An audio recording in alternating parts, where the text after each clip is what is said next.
اے پیغمبر، کافروں اور منافقوں سے جہاد کرو اور ان پر سختی کرو، اور ان کا ٹھکانہ دوزخ ہے اور وہ بری جگہ ہے۔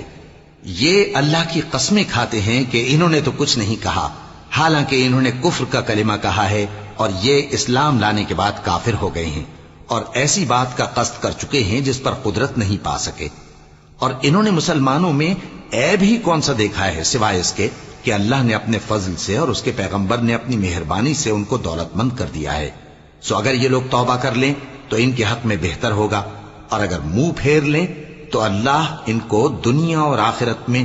دکھ دینے والا عذاب دے گا، اور زمین میں ان کا کوئی دوست اور مددگار نہ ہوگا۔ اور ان میں بعض ایسے ہیں جنہوں نے اللہ سے عہد کیا تھا کہ اگر وہ ہم کو اپنی مہربانی سے مال عطا فرمائے گا تو ہم ضرور خیرات کیا کریں گے اور نیکوکاروں میں ہو جائیں گے، لیکن جب اللہ نے ان کو اپنے فضل سے مال دیا تو اس میں بخل کرنے لگے اور اپنے عہد سے روگردانی کر کے پھر بیٹھے۔ تو اللہ نے اس کا انجام یہ کیا کہ اس روز تک کے لیے جس میں یہ اللہ کے روبرو حاضر ہوں گے ان کے دلوں میں نفاق ڈال دیا، اس لیے کہ انہوں نے اللہ سے جو وعدہ کیا تھا اس کے خلاف کیا، اور اس لیے کہ یہ جھوٹ بولتے تھے۔ کیا ان کو معلوم نہیں کہ اللہ ان کے بھیدوں اور مشوروں تک سے واقف ہے، اور یہ کہ اللہ غیب کی باتیں جاننے والا ہے؟